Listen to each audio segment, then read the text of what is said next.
السلام علیکم۔ فارسی کی کلاس میں آج ہم پڑھیں گے الفاظ و مخالف۔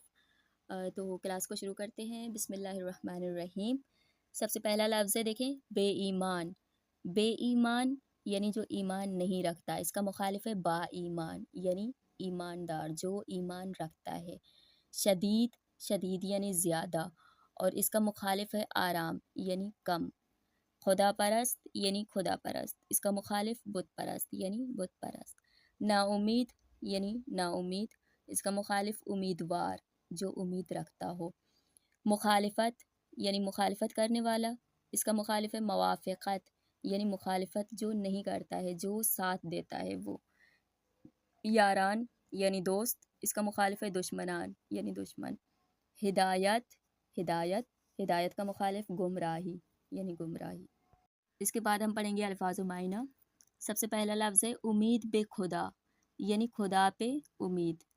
اولین پہلا، بعدن اس کے بعد، تلاش یعنی کوشش، تماشا کردن دیکھنا، دوست داشتن پسند کرنا، سخت سخت، شناختن پہچاننا، کوشش کوشش، گروہی یعنی ایک گروہ یا ایک گروپ، گوشے کونا، مشغول مصروف، معرفی یعنی پہچان، نزدیک شدن نزدیک ہونا، ہم دیگر یعنی ایک دوسرے۔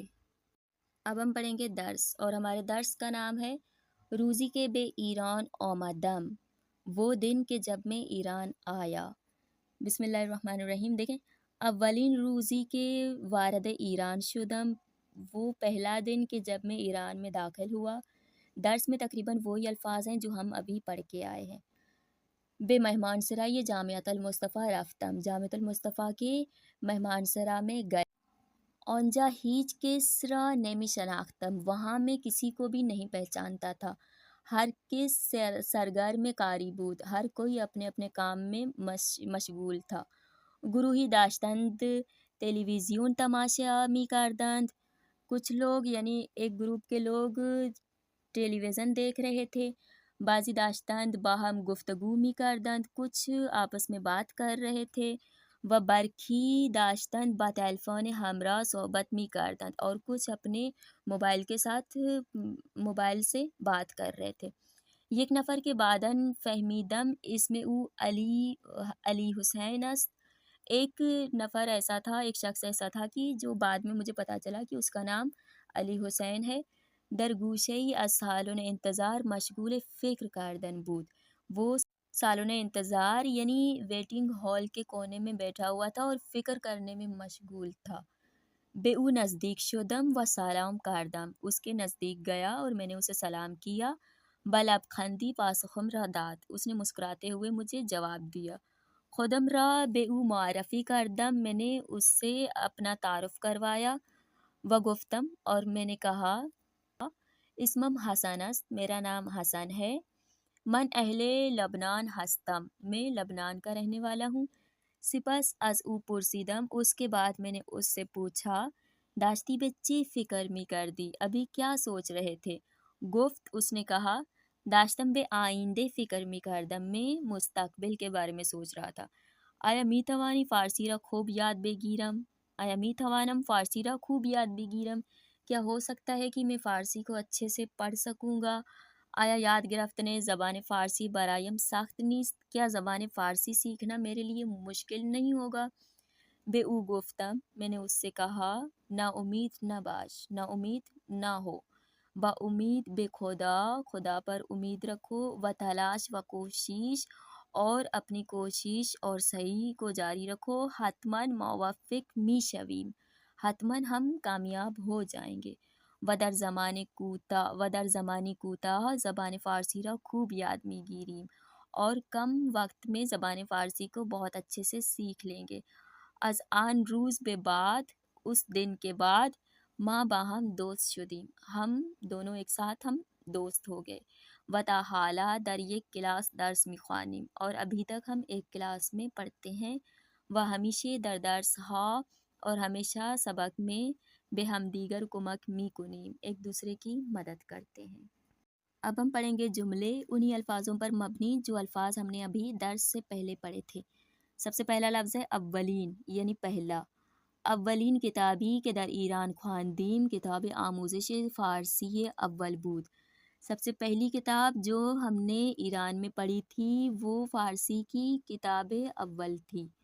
اولین معلم من در دوران کودکی خانم حسینی بود۔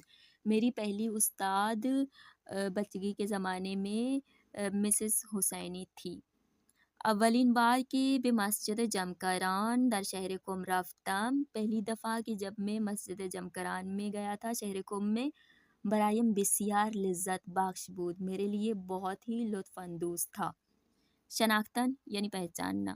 اولین روزی کے به کلاس رفتم، پہلے دن جب میں کلاس میں گیا تھا، هیچ یک از هم کلاسی ها و استادیم را نمی شناختم، کسی بھی کلاس فیلو کو اور استاد کو میں نہیں پہچانتا تھا۔ اما کم کم با آنها آشنا شدم، لیکن آہستہ آہستہ میں نے ان سے آشنائی کر لی، انہیں پہچان لیا۔ او مسیحی است، وہ مسیحی ہے یعنی عیسائی ہے۔ و برای شناختن دین اسلام به شہر قم آمد، اور دین اسلام کو پہچاننے کے لیے شہر قم آیا ہے۔ بعد از 22 سال، 22 سال کے بعد، وقتی دوستم محمد علی را دیدم، جب میں نے اپنے دوست محمد علی کو دیکھا، او را نشناختم، میں نے اسے نہیں پہچانا۔ گروہی یعنی گروپ یا قبیلہ یا گروہ۔ اسرائیلی ها گروہ زیادی از مردم فلسطین را میکشند، اسرائیلی جو ہیں وہ فلسطینی لوگوں کو تقریباً ایک گروپ کو انہوں نے میکشند مار دیا ہے یا مارتے ہیں۔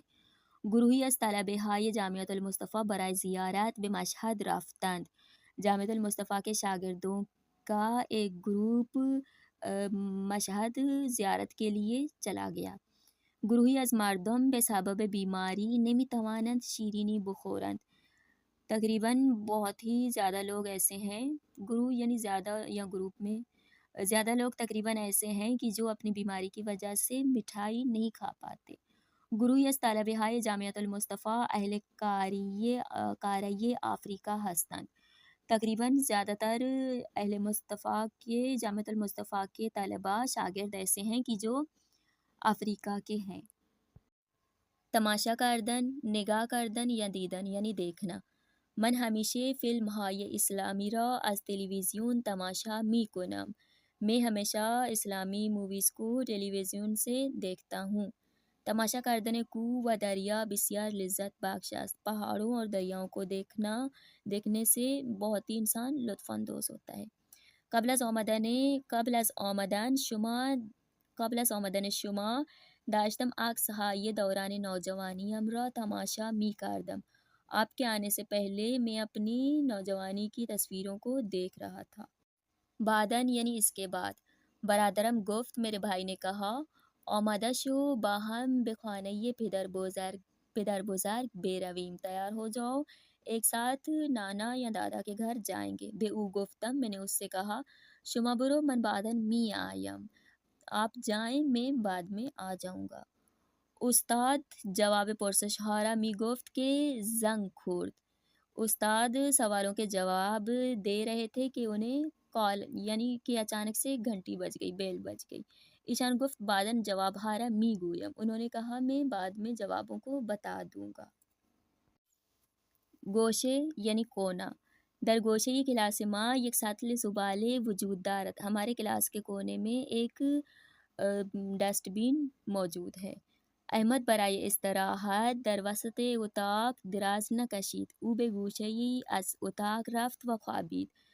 احمد استراحت کے لیے ریسٹ کرنے کے لیے کمرے کے درمیان میں نہیں لیٹا، وسط اتاق یعنی اتاق کی کمرے کے درمیان میں نہیں لیٹا۔ او به گوشه‌ای از اتاق، وہ کمرے کے کونے میں گیا اور وہاں پہ سو گیا۔ مشغول، سرگرم یا در حال یعنی مصروف۔ ما مشغول گفتگو در کلاس بودیم که استاد آمد، ہم کلاس میں باتوں میں مصروف تھے کہ استاد آ گئے، کلاس آمدند آ گئے۔ برخی از دولتها همیشه مشغول آزار دادن مردم جهان هستند، کچھ حکومت ایسے ہیں کہ جو ہمیشہ لوگوں کو دنیا کے لوگوں کو تکلیف دینے میں مصروف ہیں۔ بدوستم گفتم، میں نے اپنے دوست سے کہا چرا برائے تماشا یہ فلم حضرت یوسف نہ آمدی، کیوں حضرت یوسف کی فلم کو دیکھنے کے لیے تم نہیں آئے؟ گفت مشغول درس خواندن بودم، اس نے کہا میں پڑھائی میں مصروف تھا۔ نزدیک شدن یعنی نزدیک ہونا۔ وقتی به محمد نزدیک شدم مشغول درس خواندن بود و متوجه آمدن من نشد۔ جب میں محمد کے نزدیک پہنچا تو وہ پڑھائی میں مصروف تھا اور اسے پتہ نہیں چلا کہ میں آ گیا ہوں۔ هنگام تماشا کردن تلویزیون از نزدیک شدن به آن پرهیز کنید۔ ٹیلی ویژن دیکھتے وقت اس کے نزدیک ہونے سے پرہیز کریں۔ اچھا، تو آج کی کلاس کو ہم یہیں پہ ختم کرتے ہیں۔ ہم نے الفاظ و مخالف پڑھے، الفاظ و معنی پڑھے، انہی الفاظوں پہ مبنی ہم نے درس پڑھا اور انہی الفاظوں پہ مبنی ہم نے جملے بھی پڑھے۔ تو ان تمام چیزوں کے حوالے سے کوئی بھی سوال ہو، کوئی بھی چیز آپ لوگوں کو سمجھ میں نہیں آئی ہو تو آپ لوگ پوچھ سکتے ہیں۔ اور اس کے علاوہ اگر آج کی کلاس میں آپ لوگوں کو مزید کچھ سیکھنے کو ملا ہے اور اسی طرح سے آپ لوگ سیکھنا چاہتے ہیں تو ویڈیو کو لائک اور چینل کو سبسکرائب ضرور کر دیں، اور بہت شکریہ۔ اللہ حافظ۔